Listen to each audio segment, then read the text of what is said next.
Okay. Is my screen visible, Mataji? Yes, Prabhuji, visible.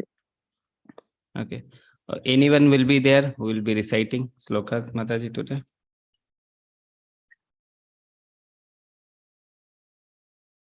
It has come.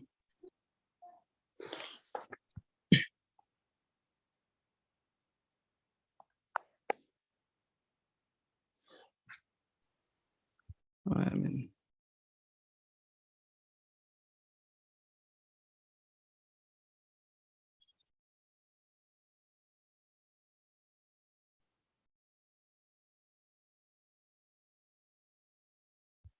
okay. So today's chapter is the Dhyan Yoga. Today's chapter is the Dhyan Yoga, okay, or the Ashtanga Yoga, which we are going to discuss today, okay. So till now we have discussed the Karma Yoga, okay. So Karma Yoga, Jnana Yoga, those things we discussed, and in chapter 2 we have read about the little bit about the Sankhya Yoga also, okay. So those yoga we have read. So we pay our obeisances unto the lotus feet of Radha Govind, and we take blessings before starting this chapter. Okay. So this is the summary of all the 6 sections of the 5th chapter, Niskam Karma Yoga. So it was basically about the Niskam Karma Yoga, or action in Krishna consciousness. So we have read about the Niskam Karma Yoga easier than the renunciation. So it was started with 2 options, whether the renunciation is better, or working without attachment is better. So working without attachment or Niskam Karma Yoga is better. Okay. Then section 2, how to perform Niskam Karma Yoga. Section 3, platform of knowledge, knowing the 3 doers. So we have read about the 3 doers. Then section 4, liberation by focusing on the Supreme. Section 5, liberation through the Ashtanga Yoga. So this section, the 5th section, the 2 slokas, where the introduction of Ashtanga Yoga was given. Okay. And then section 6, peace on the platform of liberation. Okay. So this will be the today's 6 sections, okay, for the chapter number 6. So sloka 1 to 4, advancing in yoga through the detached work. Okay, so we'll see because this Ashtanga Yoga chapter is there, but it start with a Niskam Karma Yoga.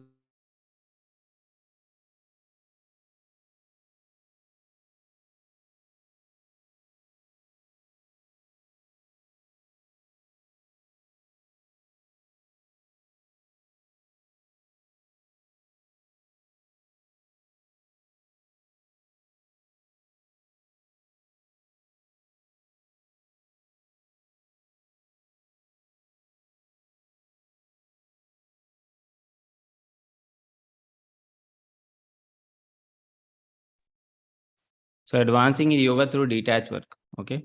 So this is a chapter of Ashtanga Yoga, but it starts with Niskam Karma Yoga. See, the first section is advancing in yoga through detached work. That means Niskam Karma Yoga is important even for this also, for the Ashtanga Yogi also. Okay.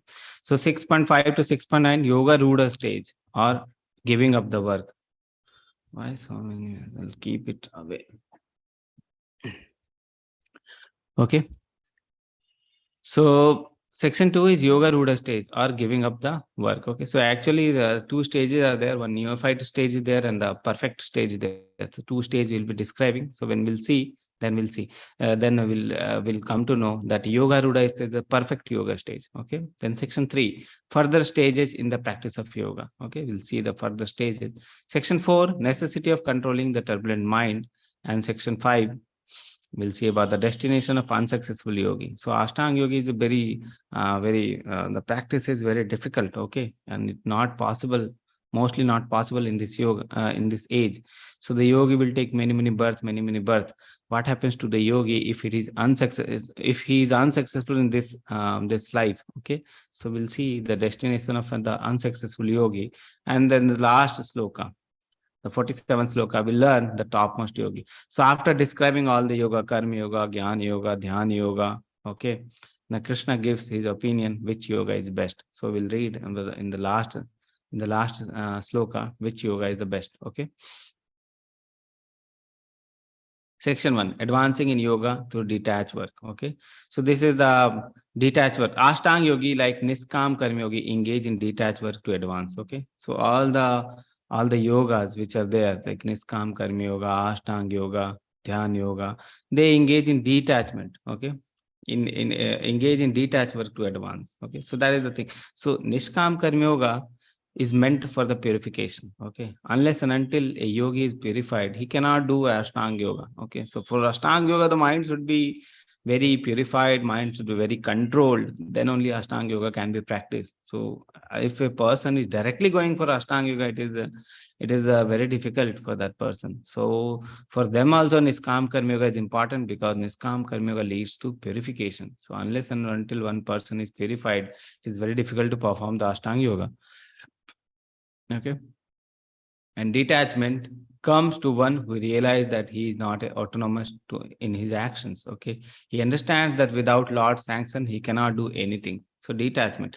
He understands that he is not autonomous in his action. It is not like that he is doing everything. So the concept of three doers is important. Okay.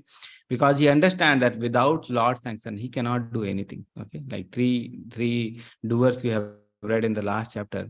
The first doer is Jiva, second doer is the super soul, or the first is the Jiva, and the second is Paramatma, and third is the nature who carries out. So Jiva desires, the super soul the sanctions based on the karma and based on the previous karma and desire, and the Prakriti or the nature carries out. Okay. One who purifies his vision and activity by Niskam Karma Yoga can make further advancement by practice of meditation on the super soul by Ashtanga Yoga method. So first thing is, so the meditation on super soul by Ashtanga Yoga method is second part. The first part is one who purifies his vision and activity by Niskam Karma Yoga. Okay, first you have to purify yourself by Niskam Karma Yoga. Then only you can practice the meditation on the super soul by Ashtanga Yoga. So first thing is Niskam Karma Yoga, then the Ashtanga Yoga. It is very difficult to perform Ashtanga Yoga without without purification. And purification will come through Nishkam Karma Yoga. By meditating on the super soul, one can develop devotion to him in Bhakti Yoga, understanding that Krishna is the supreme enjoyer, ultimate controller, and the best friend. Okay, so that is the Ashtanga Yoga is also a method of attaining the supreme, but it is not recommended in this yoga. But it was earlier, but it was also a method of attaining the supreme. But in the Kali Yuga, the chanting is the best process. Chanting is the Yuga Dharma, or the method to attain the supreme. Okay. Ashtanga yoga, maybe it was recommended in the Sat Yuga, where the people were pure, they were pure, and they can sit for meditation for hours and hours. But in Kali Yuga, even hours, 1 minute also, you cannot sit with controlled mind. Even 1 minute also, it is very difficult. Okay. So before practicing advanced stages of Ashtanga yoga, one must purified by practice of Nishkam Karma Yoga. Therefore, Lord Krishna glorified Nishkam Karma Yoga in the first two verses. That's why before starting of the Ashtanga Yoga, Krishna glorifies this Nishkam Karma Yoga in the first two sloka, first two verses. So these two verses are first before starting of the this Ashtanga Yoga. First, these two verses were said because it is important to have important to purify the person before he practice the Ashtanga Yoga. Okay, that's why one person should not directly jump into the Ashtanga Yoga, because Ashtanga Yoga is not recommended in Kali Yuga. It may be recommended. It was recommended in the Sat Yuga, okay, not in Kali Yuga. Okay.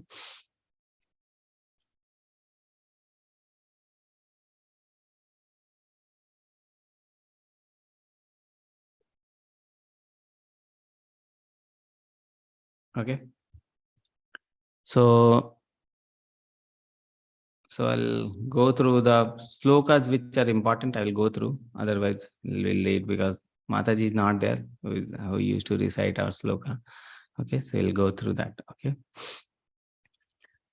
The Supreme Personality of Godhead said, "One who is unattached to the fruits of his work and who work as he is obligated is in the renounced order of life, and he is true mystic, not he who lights no fire and perform no duty." So Krishna is directly saying, who lights no fire, perform not duty, he is not a yogi. He is not eligible for the yoga. So the thing is, first the person should be unattached to the fruits of action by doing Niskam Karma Yoga, and that will lead to purification, and that person can perform the Ashtanga Yoga. Okay, so that is the thing. One who is unattached to the fruits of his work and who works as he is obligated in his renounced order of life, he is the true mystic, and not he who he who lights no fire and performs no duty.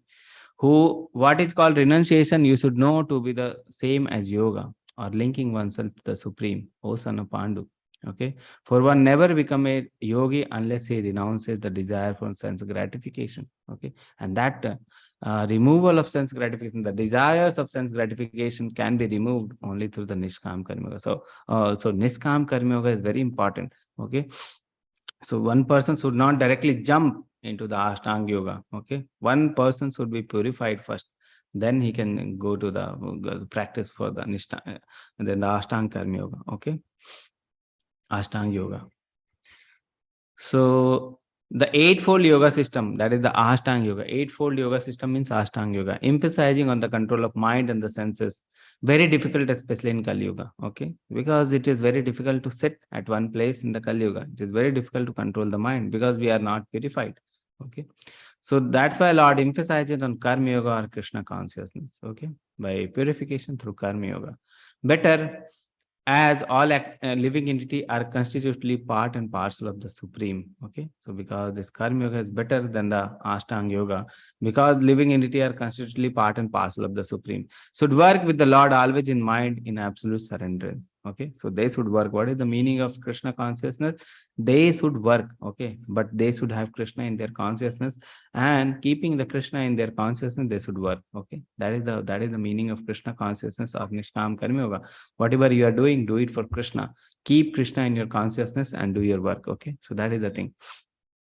Should work with the Lord always in mind in absolute surrenderance. Must work in Krishna consciousness as though we are obligated to him. Okay, the part of the body work for the satisfaction of the whole body. It is not like that the part of the body is working for themselves. Okay, our hand is working and making the food, bringing the food, and the hand is not eating the food. The food is eaten by the mouth, it is going to the stomach, and then whole body is nourished.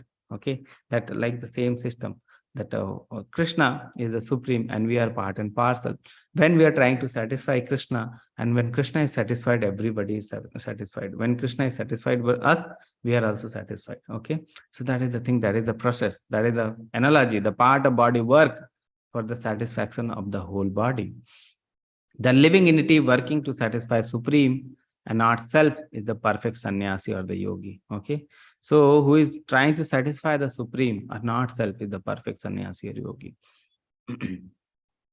The sannyasis, presuming they are liberated from all material duties and stopping Agnihotra Yagna, are imperfect.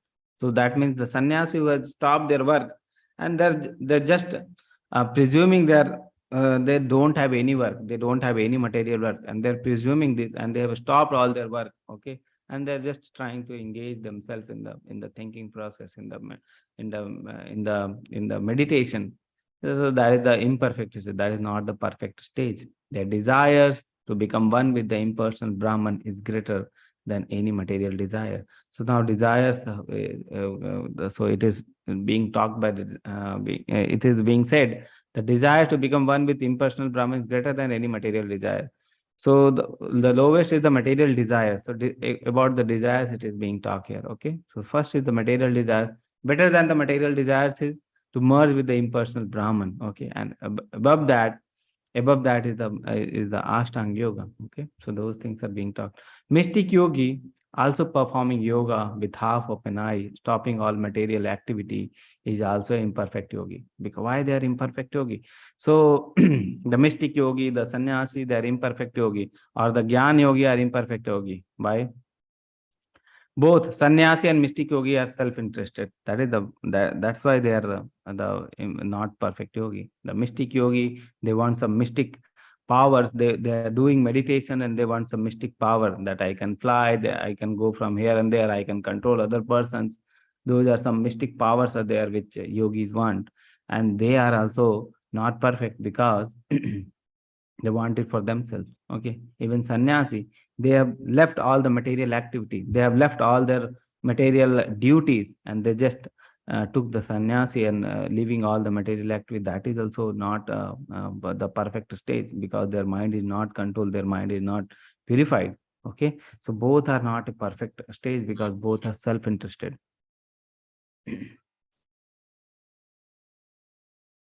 A Krishna conscious person work for the satisfaction of the whole without self-interest. He is not working for the Krishna conscious person who is in the Bhakti Yoga. He doesn't work for himself. He works for Krishna. Okay, he is true sannyasi or perfect yogi. So that is called a true sannyasi or perfect yogi. Okay, the highly renounced Lord Chaitanya prays in this way. So one of the Shikshashtakam is this, okay, where Lord Chaitanya says how bhakti should be there, okay. Ahayatu ki bhakti. The bhakti should not have any personal desires, okay. So that is the meaning of bhakti. So he says, na dhanam, na janam, na sundarim, kavitam, na jagat, isa ekamaye, okay. Mam janmani janmani svare, bhavatad bhaktir ahayatu ki tvai, okay. So he said, one of the shikshas come very important, and what he is saying very important. Okay, let's read the translation. Oh mighty Lord, so ahayatuki bhakti. Okay, so oh mighty Lord, I have no desire to accumulate wealth, na janam na dhanam. Okay, na dhanam na janam na sundarim. Oh Almighty Lord, I have no desire to accumulate wealth, nor to enjoy beautiful women, nor do I want any number of followers. What I want is the causeless mercy of your devotional service in my life, birth after birth. I don't want to become liberated. Okay, I don't want that I will have, I will have dhana, I will have jana. Okay, I have many followers. I don't want these things. Okay, I even don't want a liberation, that I am not coming to the birth and death cycle again. I just want is causeless mercy. Ah hai tu ki bhakti. Okay, ah hai tu ki bhakti means I don't want anything material from you. I just want to be in your leadership. I just want to surrender myself to you, and that is all. That is what I want. Okay, so this is what Chaitanya Mahaprabhu says. Chaitanya Mahaprabhu distributes us the how a devotee should behave, what is the mood of devotee should be there. Okay, how devotee should behave, what is the mood of the devotee. So he says like that. Okay, causeless mercy. Okay, he doesn't want any material desire. So many people you see, they are going to temple, they want material desire. But Dhruva Maharaj, in the words of Dhruva Maharaj, if you see, Dhruva Maharaj compares these material desires. Even he wants the kingdom greater than his father. Kingdom, okay. And this he compared to a pebble or a stone when he met Sri Vishnu, or when he met the Lord. He compared the Lord with a diamond, and all the material desires as the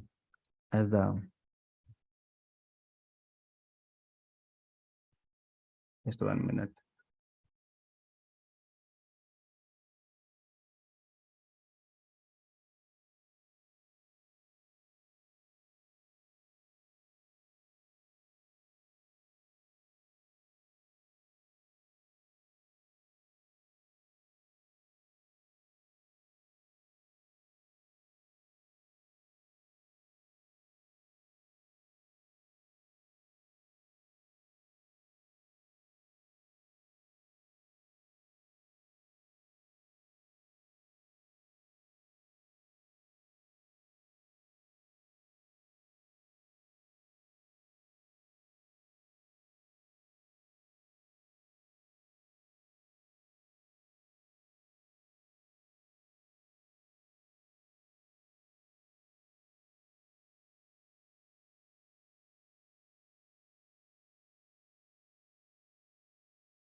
Okay.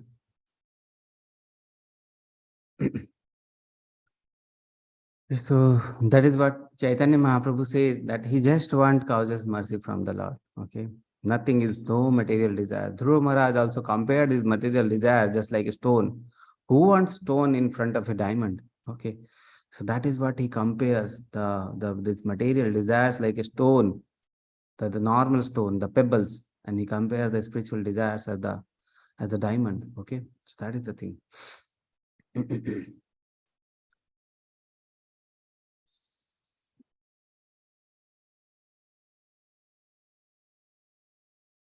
What is called renunciation, you should know to be the same as yoga or linking oneself with the supreme ocean of Pandu. For one can never become a yogi unless he renounces the desire for sense gratification. That's why one who renounces the desire for sense gratification, that person only can become yogi.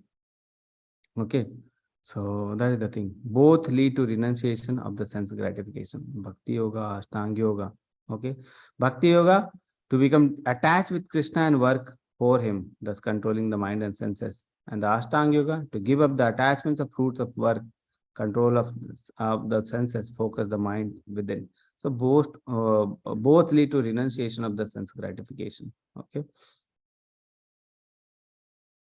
But for these things, both of these things, renunciation, um, uh, renunciation, for the both of these things, the Nishkam Karma Yoga is important. Okay. Living entity has no separate independent identity. He is the marginal energy of the Supreme. Entrapped by the material energy, he is conditioned. In Krishna conscious, he is in his real state of life. Okay. In complete knowledge only seizes sense gratification, renounces sense gratification. Yoga by practice restrains the senses from the material attachment. But so yoga by practice restrain the senses from the material attachment. Okay. So when we are when we are stopping the senses, restraining the senses from the material attachment, so that is called yoga by practice. Okay. Or the Ashtanga Yoga. But a Krishna conscious person does not engage in senses in anything which is not for Krishna.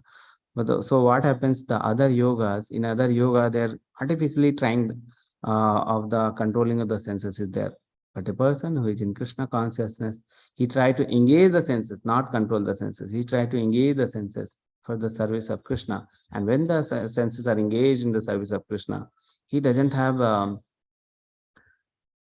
to worry anything about the senses, because the senses are already in the service of Krishna. That's why the senses are controlled. Okay, so that is the thing. So one is artificially controlling, one is allowing the senses in the service of Krishna and then controlled. Okay, so that is the thing. Therefore, a Krishna conscious person is both a sannyasi and a yogi. Okay, sannyasa means when a person sannyasa means a person who is who is doing all the activities, okay, which are only for the spiritual self, okay, not for the material things. So that is called sannyasa. Purpose of knowledge or jnana and restraining of senses and connecting with the Lord or yoga are automatically served in Krishna consciousness. So actually, you see, Bhakti Yoga will have both the Jnana Yoga and the Ashtanga Yoga, both. So purpose of knowledge is the Jnana, and the restraining the senses and connecting with the Lord is the yoga. Both are served in Krishna consciousness.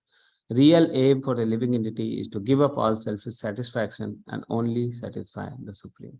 That is the aim of every person. That is the last aim. Okay, the real aim, ultimate aim, to give up all the selfish satisfaction and satisfy the Supreme. So these things are few things which are there in the, when you read through the chapters, these things will come in the purpose. Okay. So now so for one who is a neophyte in the Eightfold Yoga system, work is said to be the mean. And for one who is already elevated in yoga, cessation of all material activity is said to be the mean. So two things are there. Okay. So two things are described in this sloka. In this sloka, first who is described, who is a neophyte in the yoga system, and the other person who is already achieved the perfection stage, elevated stage. Okay, so two things.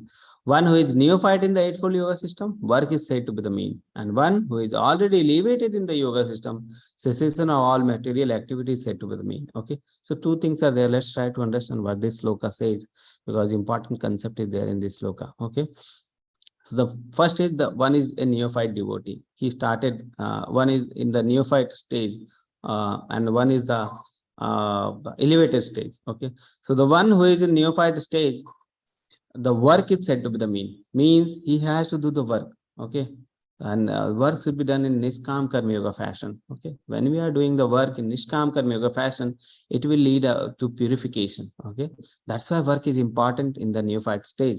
But when a person is totally elevated, when a person is totally purified, okay, when he is in advanced stage, he doesn't need to work anymore. Okay, because he has purified already himself. Okay, and and the and the and the aim of the work is for the purification. Okay, so when we are in the neophyte stage, we need to work and purify ourselves. But when we are in elevated stage, we need not to work. But still, Krishna recommends that person to work. Okay, why? To set an example for the younger generation. Okay, we have read in the earlier chapters. But Krishna says here, for the neophyte stage, one who is in neophyte eightfold yoga system, work is said to be the mean. He need to work. And one who is already elevated in yoga, cessation of all material activity is said to be the mean. Okay, so that is the thing. A person is said to be elevated in yoga when having renounced all material desires, he neither act for sense gratification nor engage in productive activity. So when he is elevated, when a person is said to be elevated in yoga, when he is said to be elevated in yoga, having renounced all material desires, he neither acts for sense gratification nor engage in productive activity. So when he is completely cessing in material activity, he is totally focusing on the spiritual activity, then he is said to be in advanced stage. Okay, elevated stage, yoga ruda stage. That is called yoga ruda stage. The process of linking oneself with the supreme is called yoga, which may be compared to a ladder for attaining the topmost spiritual realization.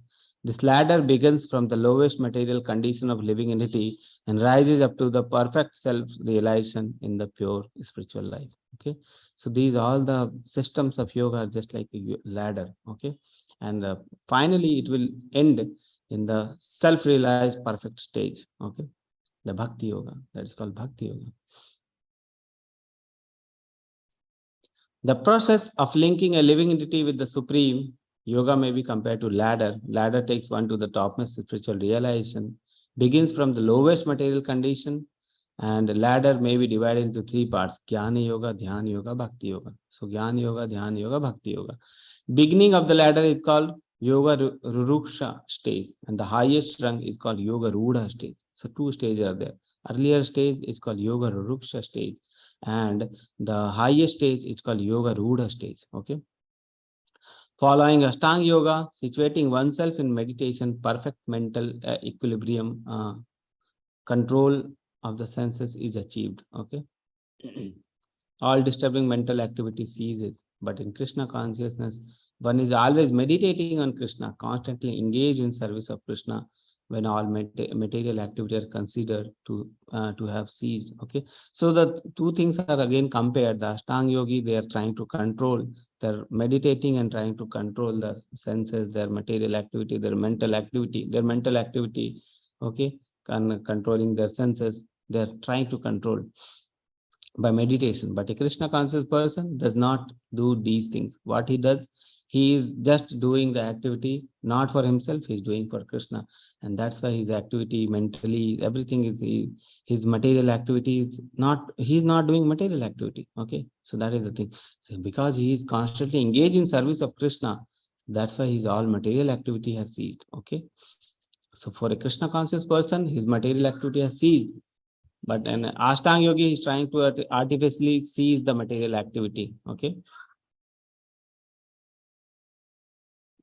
So these are the stages, ladder of spiritual development. First is the Karma Kanda. So already we have discussed, let's discuss once again. Karma Kanda, what is the meaning of Karma Kanda? The lowest most stage. Karma Kanda means regulated material activity. Material activity we are doing, but we are doing regulated according to the, we are doing for ourselves, for our body. Okay, self-interest, for the self-interest person is doing some puja he will do in home, some havan he will do in home, daily he will give play, some he will go to the temple, he will do aarti. Okay, like these things he will do, but for himself, for the sense gratification. Lord, give me mercy, give me money, give me knowledge, give me this, give me that. One person is torturing me, kill that person. Like those things person may be wanting. Okay, and tomorrow is Saturday. I won't eat meat on that day. Sunday is there, so I won't. So someday will be there. I won't meet. So sometimes regulations, some things regulations will be there, and that is called karma kanda. So putative worker performing rituals for elevation to heavenly planets. They want heavenly planet, material activity they want, material enjoyment they want, regulated sense gratification in accordance with the scriptures. Okay, so that is called karma kanda. People are doing for themselves. Okay, next stage is called karma yoga or nishkam karma yoga. Now they are renouncing the fruits, they are giving the fruits to Krishna. That is called nishkam karma yoga. And we are not giving the fruits, but they are renouncing the fruit. That is called shakam karma yoga. Okay, so the karma yoga comes above that. Okay, then comes the Jnana Yoga. Jnana Yoga and Jnana Yoga, what is there? Renouncing the fruits. So the person has renounced the fruit and speculative knowledge about the Brahman and austerity. So they are speculative knowledge. They don't have the perfect knowledge, but their initial stage of knowledge is there. Okay, so they are speculative knowledge there about the Brahman. So their knowledge of Lord is limited till the stage of Brahman. Okay, after the Brahman, in the Ashtanga Yoga, the knowledge is limited to the Paramatma stage. You see the Paramatma. So in the Jnana Yoga, knowledge is limited to the Brahman. In the Ashtanga Yoga, knowledge is limited to the Paramatma. But in Bhakti Yoga, knowledge is about the Bhagavan form. Okay. So in Ashtanga Yoga, renouncing the fruits plus knowledge plus control of mind and senses by the eightfold path. That is Ashtanga Yoga. Plus meditation on Paramatma and Super Soul, which is within the heart. So that is called the Ashtanga Yoga. And then comes the Bhakti Yoga. That is loving devotional service to the Supreme Lord, Bhagavan Sri Krishna. So you see Bhagavan form, Bhagavan form, loving devotional service, Bhakti Yoga, Ashtanga Yoga, Paramatma form, Jnana Yoga, Brahman form. Okay, and these Karma Yoga and all, these are renouncing the fruit. So renunciation of fruit is there. Okay, so those things are there. These are ladder of a spiritual development. First is Karma Kanda, Karma Yoga, Jnana Yoga, Ashtanga Yoga, then Bhakti Yoga.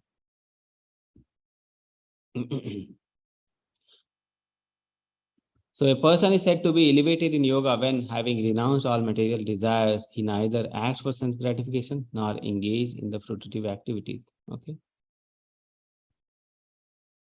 So now we'll see the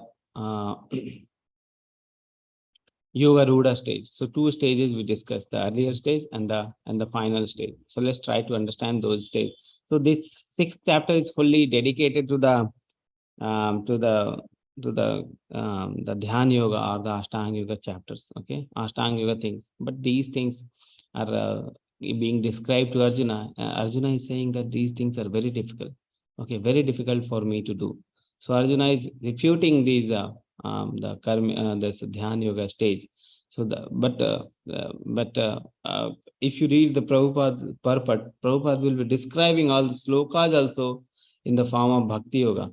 That is because Prabhupada doesn't want us to be engaged in the things which is not required for us. Prabhupada just is giving just the crunch that Bhakti Yoga is best, so you should be engaged in Bhakti Yoga. So Prabhupada, everything he will be transforming the purpose in the Bhakti Yoga. Okay, so that is the beauty of the Bhagavad Gita. Okay, which is for which the purpose has been given by Prabhupada. Okay, Prabhupada knows that what is important for us, and Prabhupada clearly says that these things are important in Kali Yuga, and you need to do these things, because Arjuna also doesn't is approving this system. So how can we do that? Okay, so that is the thing. So now we are coming in the second phase, second section, that is the Yoga Ruda stage, or giving up the work. Okay, that is the final stage. I already told you in the earlier stage, the person need to work, but in the final stage, person is purified and he need not to work. Okay, so that is the thing. A yogi may even give up the Niskam Karma Yoga when his mental control reaches the stage of regarding well-wishers, envious, pious, and sinners equally. So when a person becomes in the Yoga Ruda stage or the perfect stage of yoga, then he will have equal vision. He will treat everyone equal. He will regard well-wishers, envious, pious, and sinners equally. Okay.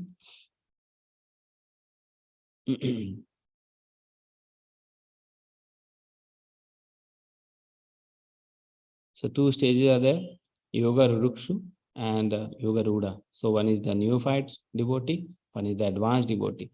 So what is the difference?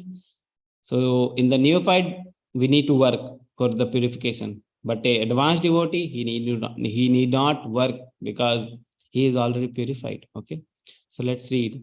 One must work because he is not detached, pure or advanced. So work is must in this. Niskam Karma Yoga is must for a neophyte devotee. He is cultivating detachment from the fruitive results. So that's why he will be cultivating detachment from the fruitive results by working for Krishna, the Nishkam Karma Yoga. Practices part-time asana and perhaps pranayama while engaging in the Karma Yoga. So he will be doing Karma Yoga also, he will be doing Nishkam Karma Yoga also, and he will be practicing the Ashtanga Yoga also. Those things, okay? But an advanced devotee does not act for sense gratification. He can leave all the material activity, okay? Does not engage in fruitive activity. He renounce all the material desires. Permitted to quit prescribed duty. He is permitted to quit prescribed duty also, because prescribed duty is meant for the liberation, for the purification. But the Yoga Ruda stage, the person is already purified, okay? Nishkam Karma Yoga can be given up by these persons, okay, because they are already purified. Practices yoga full time, has full knowledge, okay. So that is the thing. Two stages, Yoga Rurukshu stage and Yoga Ruda stage. This is one important sloka. Uddharayed atmanatmanam natmanam avasadayed atmaneva hi atmano bandhur atmavevari puratmanaha. So in this sloka, what is said, that uddharayed, we have to deliver ourselves. Atmanatmanam. Okay. One meaning of Atma is the soul, and one meaning is the mind. Okay. Two Atma is there. If you see Atmanatmanam. Okay. So one meaning of Atma is the soul, and one meaning of Atma is the mind. Okay. So Uddhariyet, our mind can deliver our ourselves. Okay. So one we can deliver ourselves by utilizing the mind. Okay. So that is being said Uddhariyet. But our sadhet, it can degrade also. Our mind can degrade ourselves also. Okay, so that is the thing. So both things can happen. Uddhar can also happen, degradation can also happen through the mind. So that is what it is said. One must deliver himself with the help of his mind and not degrade himself. Mind can lead to both. Okay, degradation as well as elevation. Okay, so mind is said to be a friend also or enemy also. Okay, so that is the thing. Mind can deliver also, mind can elevate also. The mind is a friend of the conditioned soul and his enemy as well. So he is friend also, he is enemy also. How the mind is friend, how the enemy, how the mind is enemy, it is described in the next sloka. Okay. So mind is a friend also or enemy also. How the mind is friend or enemy? It is described in this sloka. One who has conquered the mind is the best of the friend, but one who has failed to do so, the mind will remain the greatest enemy. Okay. So mind can degrade you, mind can elevate you. Okay. If mind is your friend, mind can deliver you. If mind is your enemy, mind can degrade you. Whose friend mind is? If the person has controlled the mind, then mind is the best of the friend, not only the friend, all best of all the friends. If the mind is not controlled, he's the best of the enemy. Okay, best of the enemy. Okay, when we see the patients who have the mental condition, the mental problems. Okay, the people who are diseased with the mental condition, it is very difficult to treat those patients. Okay, because their mind is involved in that. Okay, and treating the mind condition is very difficult because that condition, that mind is totally against the body. Okay, so like that it is. Okay, and his mind is very difficult to, and treating the bodily things are easier than treating the mind things. Okay. Bandhur atmana Bandhur atmatmanastasya yenatmayat atmana jitaha anatmanastu sattutve vartetmatvaya sattutvat. So both mind is Shatru as well as Bandhu. It is said in this sloka. So one who has conquered the mind is best of the friend. One who's failed to do so, mind is the greatest enemy. Okay. One who has conquered the mind, the super soul is already reached. Okay. And he has attained the tranquility. To such a person, happiness and distress, heat and cold, honors and dishonor, all are the same. So one who has controlled the mind, the other material condition is not going to affect. The material condition, the outside material condition is not going to affect that person. Okay. A person is said to be established in self-realization and is called a yogi or mystic when he is fully satisfied by virtue of acquired knowledge and realization. Such a person is situated in transcendence and is self-controlled. He sees everything, whether it is a pebble, stone, or gold, as the same. Okay, so the person who has elevated himself, who has controlled the mind, who has who is the perfect of the yogi, he will see everything as equal. He will see a stone as equal. He will see the gold as equal. He will see the pebble as equal. Okay, because material condition is not going to affect that person because he sees the all the material things as same. Okay.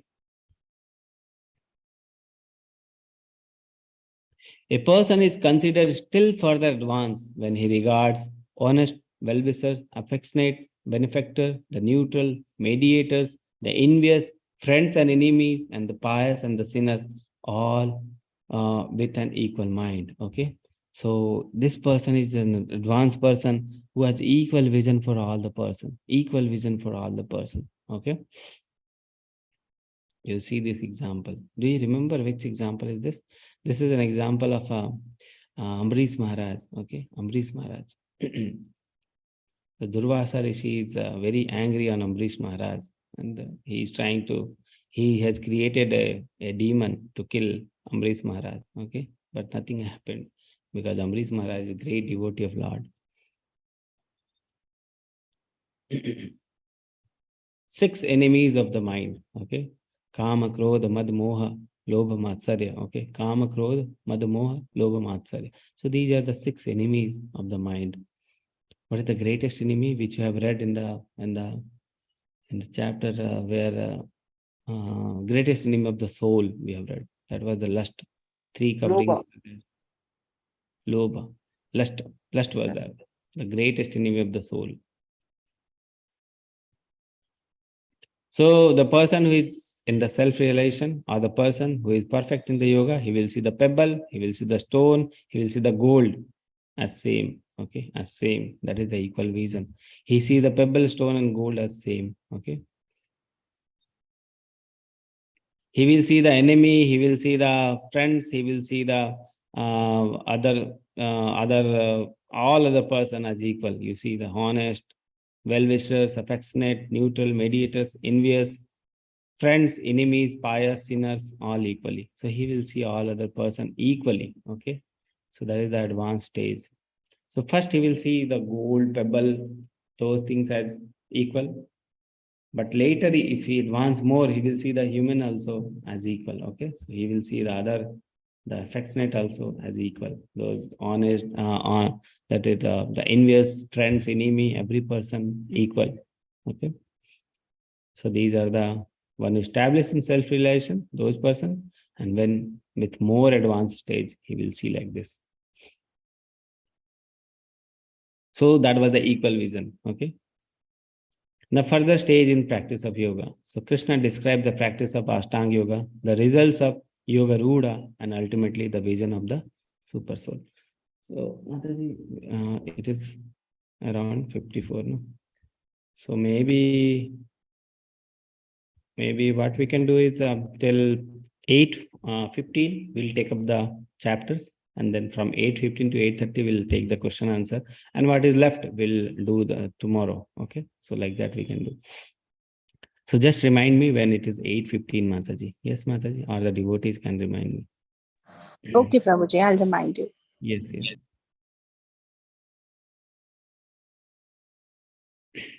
So you see different types of yoga. This is Ashtanga Yoga, and in the name of Ashtanga Yoga, the people are advertising many different things, and they are even the exercises they are saying at yoga, and they are, because yoga is very famous. The English speaking people, they are very fond of yoga. Okay, they are listening to yoga word. Okay, something divine they are taking up. Okay, and in the name of yoga, many things are being promoted.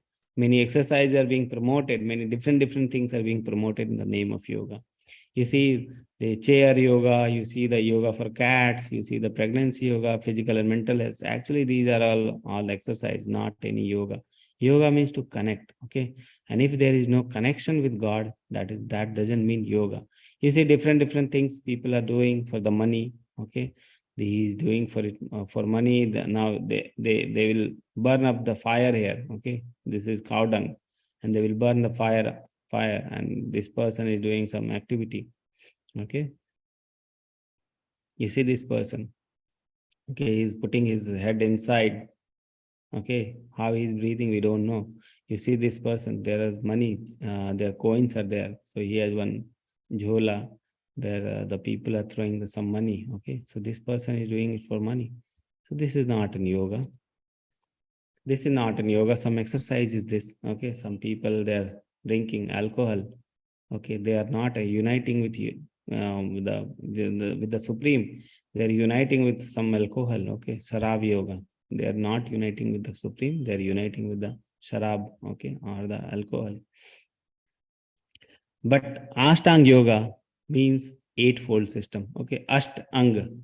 Okay, Asht means eight, Ang means limb, yoga means connection.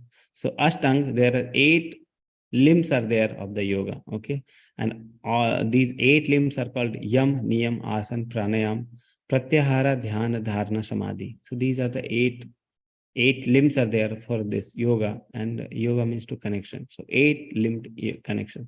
So these are basically eight stages. Gradually every stage a person passes, and he will come finally to the samadhi stage. Okay, samadhi stage, some yam, niyam, asana, they will start like this. Okay, and finally they will come to the samadhi stage. So we see here, these are the eight stages. Okay, eight limbs. What are the eight limbs? Yam. Yam means external disciplines. Okay, external discipline. How the environment should be there, how where we should do all those things. Okay, the eightfold systems, Ashtanga Yoga, where we are going to meditate. Those external things. Okay, the external disciplines. What are those things?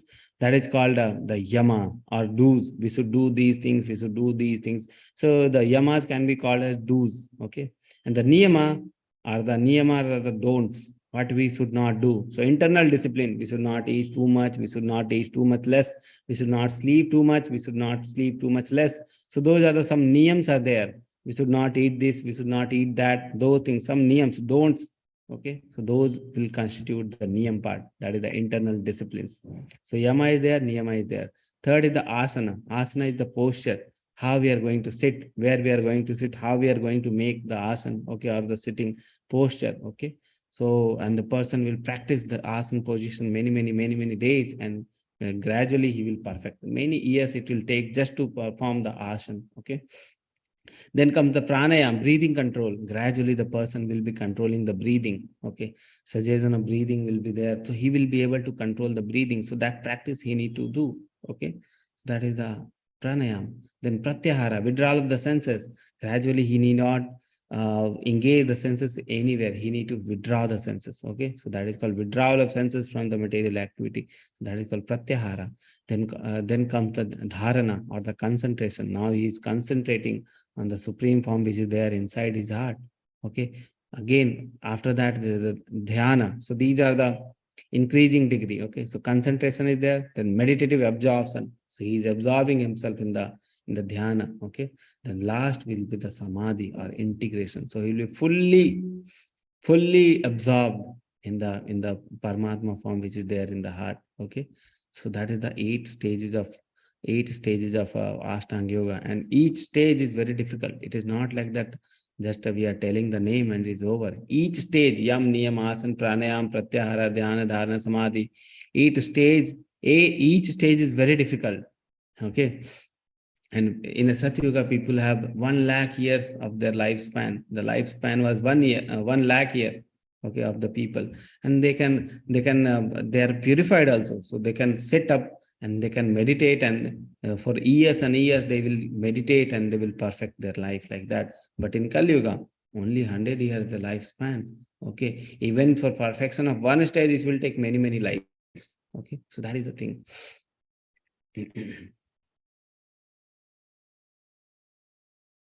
So all the stages are described now. Yama. Yama means he should live alone. Yama, I told you what are the do's he should do. So what is there? He should live alone in a secluded place and should always carefully control his mind. So what he should do? He should live alone in a secluded place. He should go to a secluded place. He should live there and he should try to control his mind. Okay.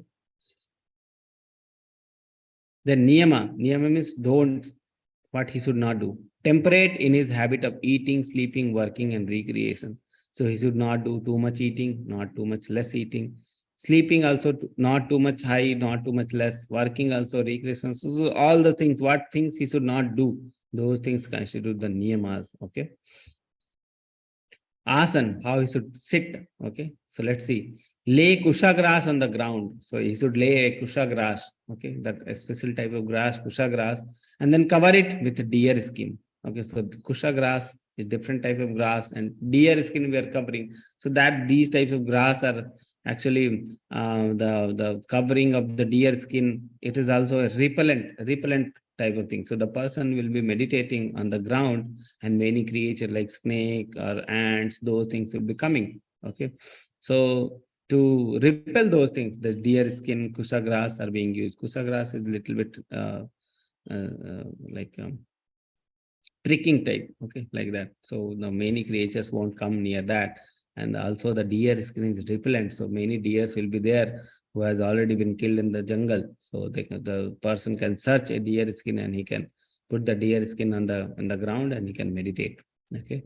The seat should neither be too high nor too low and should be situated in a sacred place. One should hold his body, neck, and head erect. So how sitting position should be there? His body, you see here, his body, his neck, and the head, body, neck, and head should be erect in one line.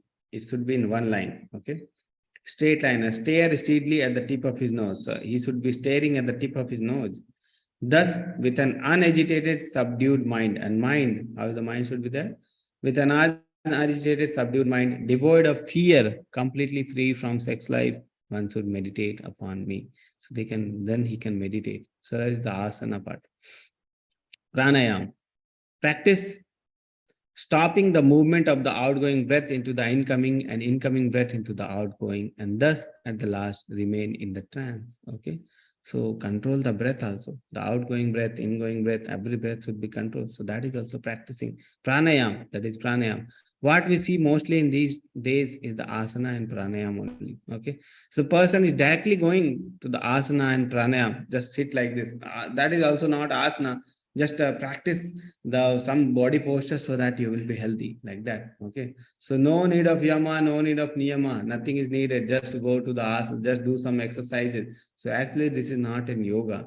This is just an exercise the people are taking as in yoga. Okay.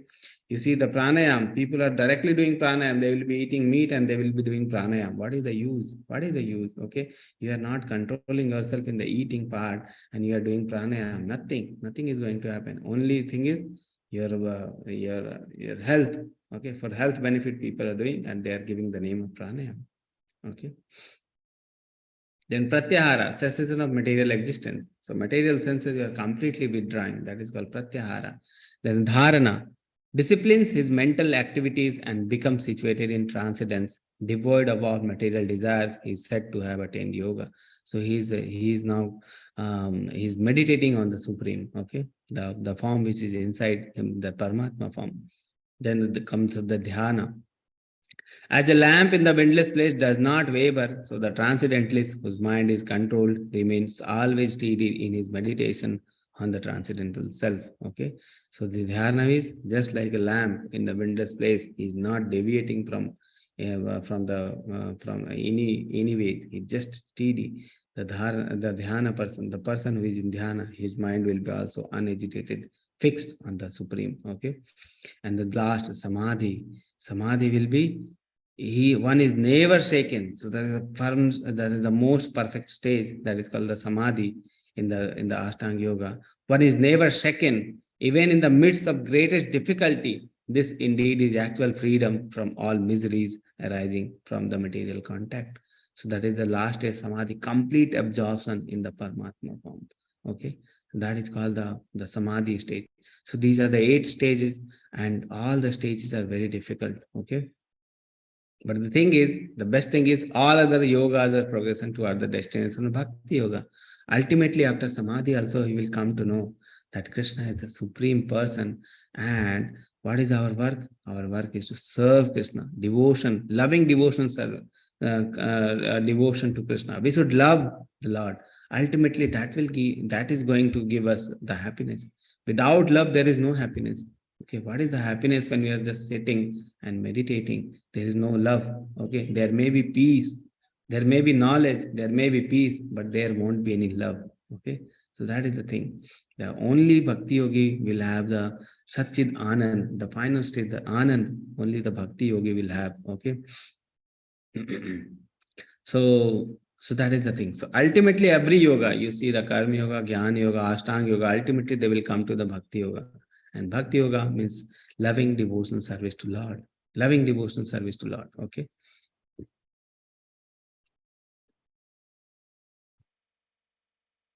There is no possibility of one becoming a yogi, O Arjuna, if one eats too much or eats too little, sleeps too much or does not sleep enough. So what is this is coming under which category? Can you tell me? Yes, chat box is open. Is it Thomas, Prabhuji? No. Which out of the 8 limbs, it is coming in which category? If, oh Arjuna, if one eats too much or eats too little, sleeps too much or does not sleep enough, there is no possibility of becoming yogi. Which type of, out of 8, which type of, which I Niyama. already, yeah, it is niyama. What the person should not do, the don'ts. Okay, that is the thing. So Ayurveda describe how much we should eat. Okay, how much we should eat? Anyone knows how much we should eat? Or any person who has read the Ayurveda, Ashtanga Hridayam, Ashtanga Hridayam is there, one book where it is described. Okay, so Ayurveda describe we should eat half. Okay, our stomach should be filled half. Okay, and half food should be there and half should be the water. Okay, it should be filled with half half should be the fruit, the food, and 1/4 should be the water, and 1/4 should be the air. Okay, air is necessary for the complete, so better churning of the food in the stomach. Okay, if there is no space, the stomach is fully filled. Okay, so it is very difficult to digest. Just like you see, mixer grinders are there. Okay, so if you completely fill the mixer, it is very difficult to churn the things. So there should be some little space also. The air also should be there. The water also should be there, and the component should be also there in the grinder. Okay, so that the food is completely churned. So the Ayurveda describes half should be filled with the food, 1/4 should be the water, and 1/4 should be the air. Okay, like that. And the same composition we do when we are grinding anything or mixer in the mixture we are mixing anything. The same composition we do. Okay, half should be the quantity, 1/4 should be the water, and 1/4 should be the air. Just like that. Okay. So that is described about eating. Okay, sleeping. 6 hours is enough. Okay, 6 hours sleeping is enough. One should not sleep too much. One should not sleep too much less. Okay, that is for eating.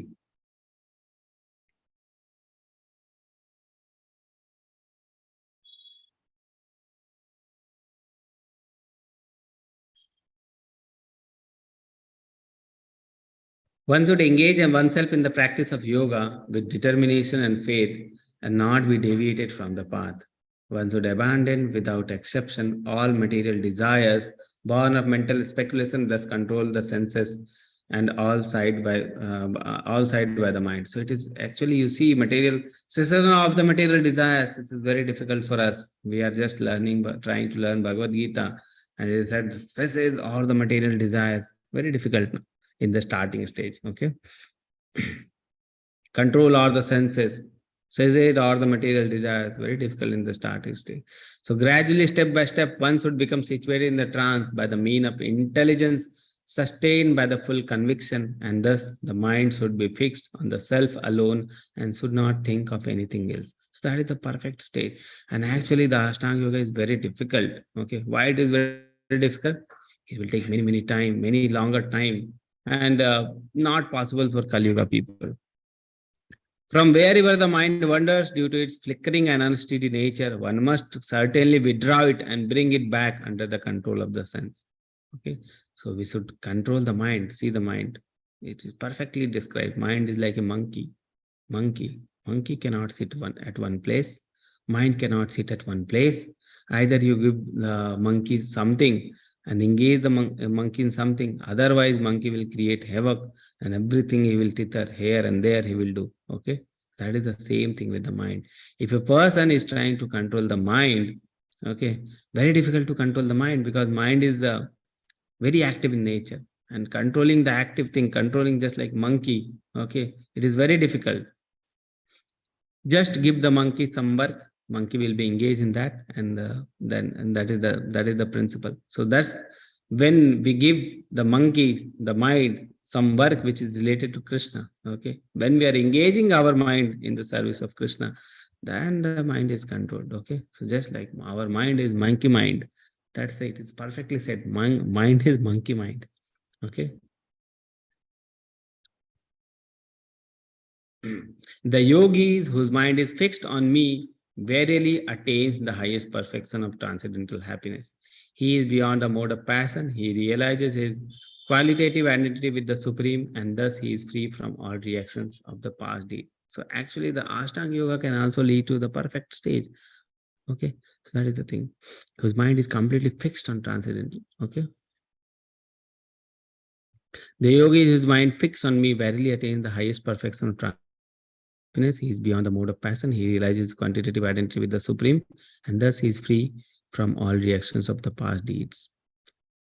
Thus, the self-control yogi constantly engaged in yoga practice, become free from all material contamination, and achieve the highest stage of perfect happiness in the transcendental loving service of the Lord. Transcendental loving service of Lord, Bhakti Yoga. Okay.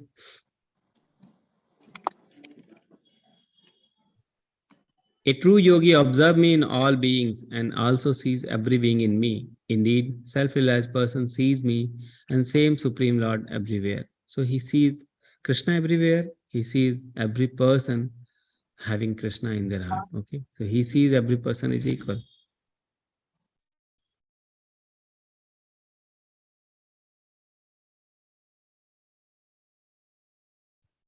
For one who see me everywhere, I'm moving forward because quickly because these Ashtanga Yoga chapters, Krishna will be giving the finally the Arjuna will be finally telling that these things I cannot do. Okay, that's why I'm not. And Prabhupada also describe every chapter leading to the Bhakti Yoga only. Prabhupada doesn't describe these things because these are practically not possible in this yoga. That's why we are not giving too much time. Actually, this chapter is dedicated to the Ashtanga Yoga. Okay. For one who sees me everywhere and sees everything in me, I am never lost, nor is he ever lost to me. Okay. Person who sees me everywhere, sees me everything in me, is never lost, nor he is ever lost to me. Such a yogi who engages in the worshipful service of the super soul, knowing that I and the super soul are one, remain always in me in all circumstances. Okay. He is the perfect yogi who, by comparison to his own self, sees the true equality in all beings, in both their happiness and their distress, O Arjuna. Okay, so finally, the perfect yogi will see everyone is equal. In happiness, in distress, everyone is equal. Okay, you see, if a person is happy, so you see this, he is not seeing the outer body. Okay, actually, he is not seeing the outer body. He is seeing the Paramatma which is inside. So actually, he is seeing this picture, but he is thinking. Everyone is having Paramatma, Paramatma, Paramatma, Paramatma. Everyone is equal. Paramatma state. So it is the thinking. So he sees the equal vision. So this is the equal vision this person has. Prabhuji, it's 8:15. Okay. So what we'll do, section 4, from section 4, we'll continue from tomorrow, and we'll take question answers part. Okay.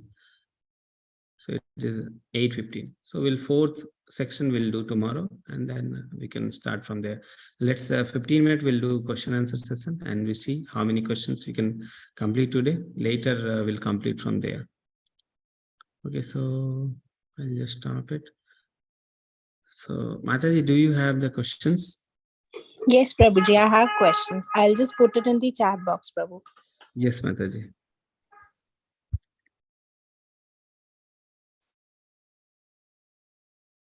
So I'll open it in my WhatsApp.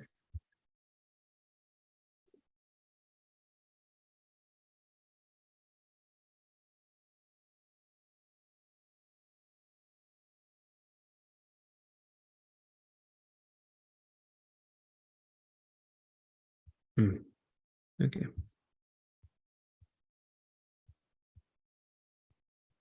Yeah. So we'll take the question answer. Okay. So questions pertaining to chapter number 4. So actually these questions are chapter number 4. What is transcendental knowledge? So the knowledge, the transcendental knowledge means the knowledge which is related to Krishna. Okay. So that is called transcendental knowledge. So any knowledge which is related to Krishna, that is actually called transcendental knowledge. So this Bhagavad Gita knowledge is transcendental knowledge. Bhagavatam is transcendental knowledge. These are the knowledge which is teaching us about Krishna. That is transcendental knowledge. Okay. That is called transcendental knowledge. What actually we mean by sacrifice? Sacrifice means when we are doing any work for Krishna, that is called sacrifice. Okay. Sacrifice means which we are not doing for ourselves. Sacrifice means which we are doing for others. Okay. Like we say in the general, in the material terms, that we have sacrificed this thing for you. Okay. For you, I have sacrificed. Okay. I have done something and I have sacrificed for you. Okay, like that.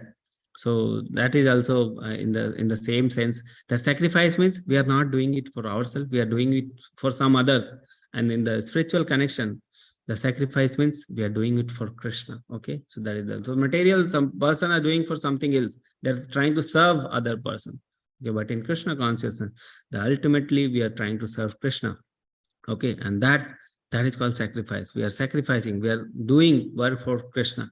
Okay, and that is what it is called in the previous chapter, that work has to be done. But how the work should be done? Work should be done for the satisfaction of Vishnu, and the satisfaction of Vishnu is called sacrifice. Okay, work has to be done for the satisfaction of Vishnu. Work has to be done for the sacrifice of Vishnu. So that is called sacrifice. Sacrifice means we are not doing it for ourselves, we are doing it for Supreme. Okay. Sloka 18 translation. One who sees inaction in action and action in action, kindly clarify this statement. So this is very famous sloka. People used to confuse in this sloka. So I'll open the Veda base and then I'll try to help you with this sloka. Okay.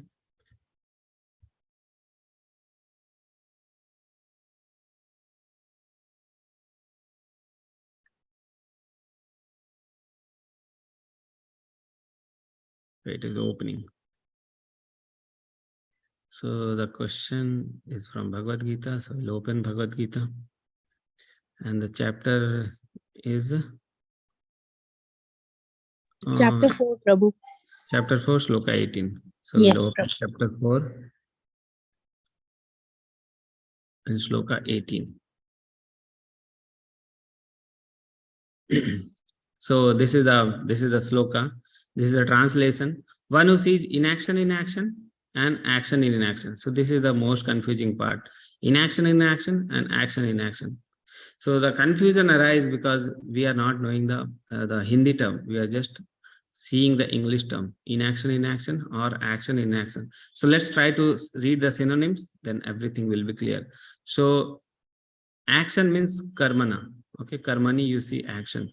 Akarma is said as inaction. Okay. So already we know there are three types of action. One is called akarma, one is called karma, and one is called akarma. One is called akarma, one is called vikarma, and one is called karma. Karma means the action which is done for the fruitive activities. Vikarma means action which is done for the fruitive activity, but against the Shastra. That is called the Papa karma. The karma are the Punya karma, Vikarma are the Papa karma.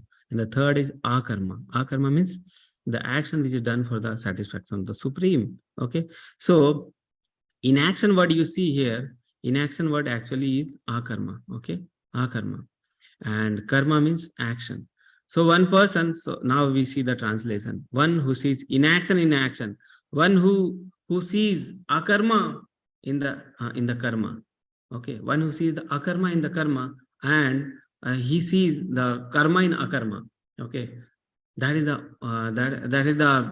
transcendental person. That is the person who is actually in the knowledge. Okay. So one whose work is only akarma only. One person who is doing akarma only, and his action, his activity, his karma is akarma only. So all of his karma is akarma only.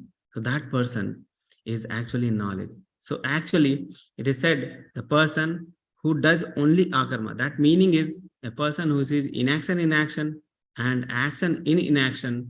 That means a person who knows the difference between the karma and akarma, and he does his activity, his karma is only akarma. Okay.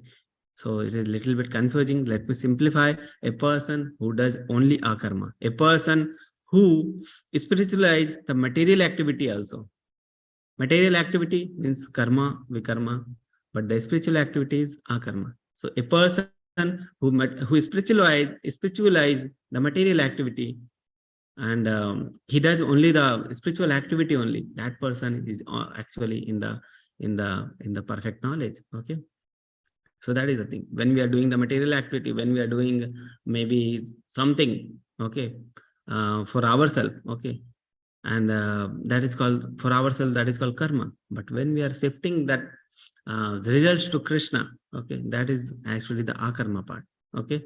So when when we are going to office, when we are working, okay, and we are getting some money from that office results, and we are giving that money for the service of Krishna. So that is actually a karma. When we are going to office also, that is a karma, because we are working for Krishna. Now we are army of Krishna. Okay. So that is the thing. So when we are working for Krishna, then material activity, that is actually karma only. But when we are doing for Krishna, that becomes akarma. So we are transforming the material activity to the spiritual activity. We are transforming the action to inaction. We are transforming the karma to akarma. Okay. So that is the meaning. So the thing is, people used to confuse. I also used to be confused that inaction in action and action in inaction, because I used not to, I was not reading these translations. So when we are reading, akarma means inaction and action means karma. Okay. So then things becomes clear. Okay.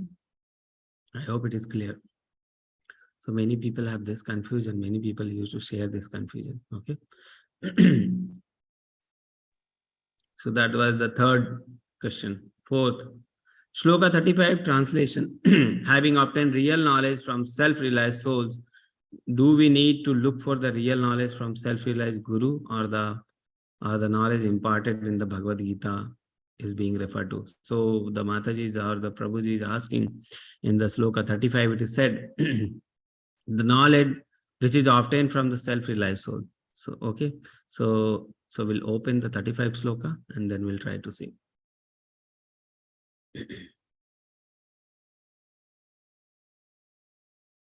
So this is the 35 Sloka, 35th Sloka. Okay. So having obtained the real knowledge, okay, from a self-realized soul, you will never fall again in such illusion. For by this knowledge, you will see that all living beings are but part and parcel of Supreme, or in other words, they are in mind. So just before this Sloka, we'll go and see why this Sloka is being referred, because this is in continuous. Okay. So now we came to the famous Sloka. 4.34 is very famous sloka. How to obtain the transcendental knowledge. Tad viddhi pranipatena pari prashnena sevaya.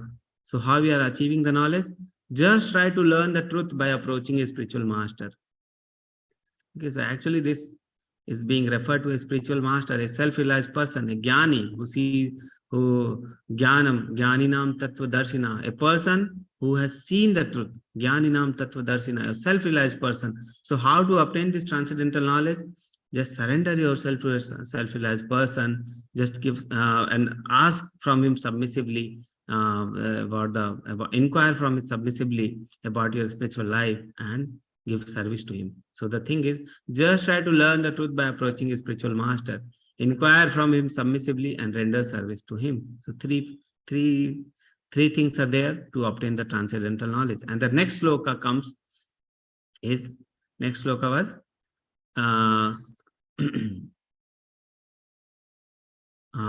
having obtained the real knowledge from the self-realized soul. So actually the self-realized souls mentioned about the guru, okay, or a self-realized soul, a person who has seen the truth, a person who is situated in the self, okay. So that is the thing.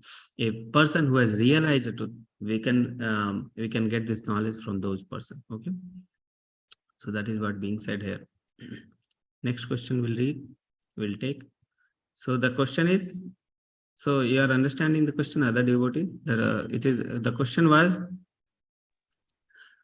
having obtained real knowledge from the self-realized soul, do we need to look for a real knowledge from self-realized guru, or the knowledge imparted in Bhagavad Gita is being referred to? So even to understand Bhagavad Gita, even to understand the knowledge which is given in the Bhagavad Gita, we need to have certain guru, okay? It is not like that we will read and we will understand. Just imagine one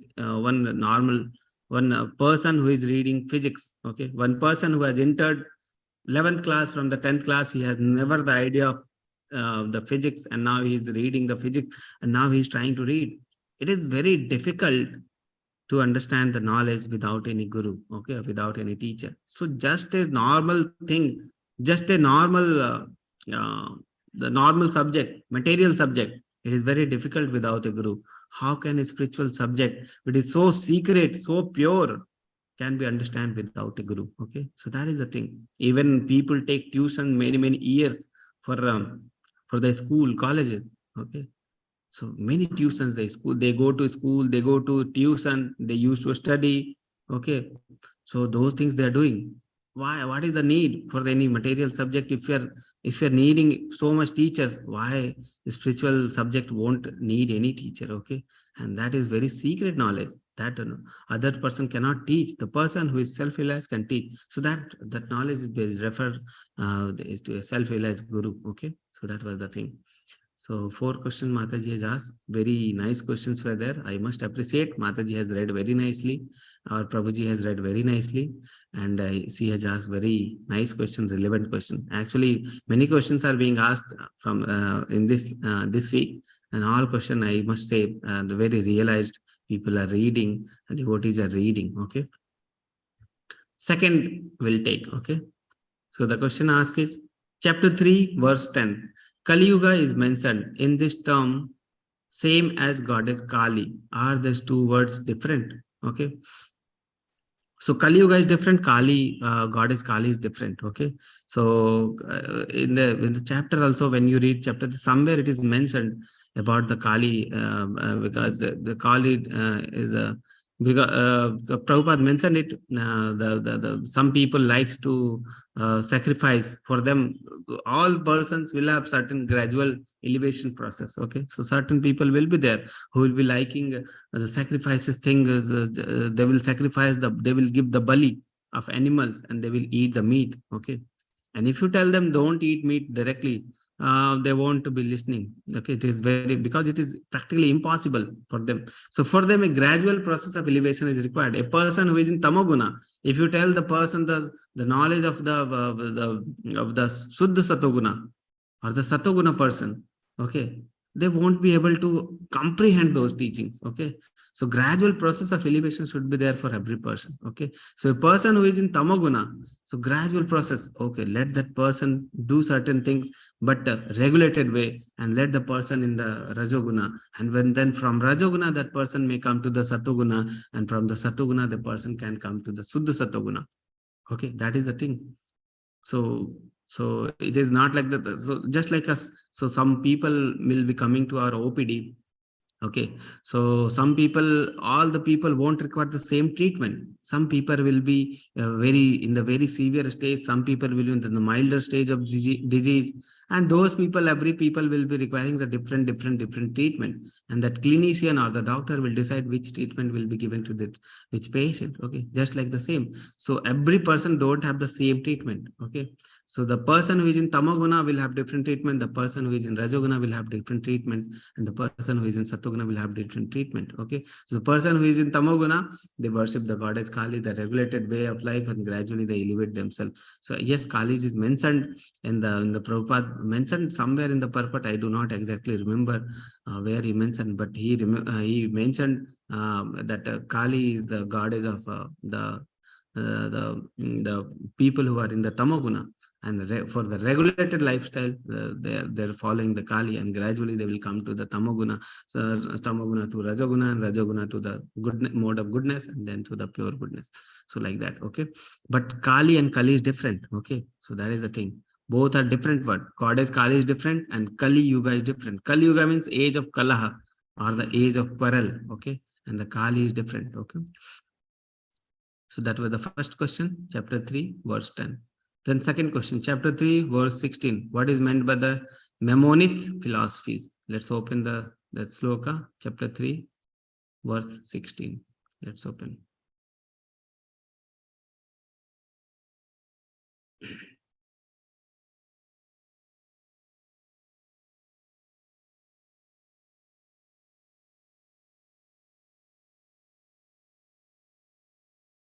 So, chapter?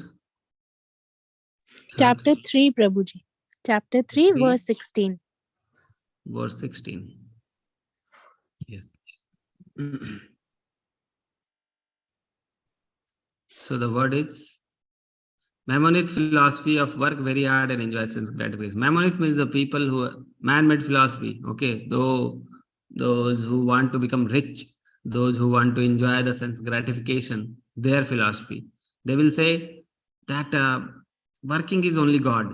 Okay, you have to work karmi puja. They will say karmi puja. Working is only God. You have to work very hard and enjoy the sense gratification. Okay, like that they will say. Work very hard, enjoy, because work is only God. They will have this philosophy. So that is called Maimonid philosophy, or the philosophy which people are working for their sense gratification. People who are working for sense gratification, they will put forward this philosophy that karma is puja hai, or the work is only God. You have to work. There is no other God than the work. Okay, so work very hard and enjoy sense gratification. So that is called Maimonid philosophy. Next question. So already 8:30 over. So we'll take this question as this question as last. We'll meet tomorrow, Mataji. Okay, and we'll take up from this purport says somehow superior nature. From there we'll take the chapter will take, and then these questions will take. Okay, Mataji? Okay, Prabhuji. Okay, Prabhuji. Okay, Mataji. Because the Bengali class from 8:30, they will start coming. So better till 8:30 we have this link from 7 to 8:30. So we can have this class. So tomorrow we'll meet some part which is left in the chapter. We'll start from there. And section 4 will start. So not many slokas are left. So we'll have the time for the question answer discussion also, and this also, and the chapter also. Yes, Mataji? Okay, Prabhuji. Noted. Okay, Mataji. So we'll meet tomorrow again at 7, and we'll try to finish the chapter before 8. I think before 8 only we can finish all. Okay. Okay. Thank you very much. And you are asking very nice questions. I am very happy you are reading. Okay. I want every person to read, and I want every person to ask questions. Okay. And when you realize, share some realizations also. Whatever you are reading, whatever realizations you have, you can share the realizations also. So what you are realizing, is there any change in your way of life, in your daily activity? Is there any change? How much you are chanting? How much you are enjoying the reading? How much classes you are? The daily sadhanas we are having. I am reading whatever sadhana things you are putting in the group, or the link. So I'm very happy that you are reading, and then you're asking questions. And I must say that questions were very nice this time. Okay. So I'll wait for more questions, okay, in the next session. So we'll see you next time. Okay. So tomorrow we are meeting for the finishing this question, this chapter in the question and answer session. Then we'll see. Okay. So okay. Vanchakalpatarubhascha kripa sindhu bhavevacha patipanam pavanebhyo vaishnavebhyo namo. Hare Krishna. Hare Krishna, Prabhuji.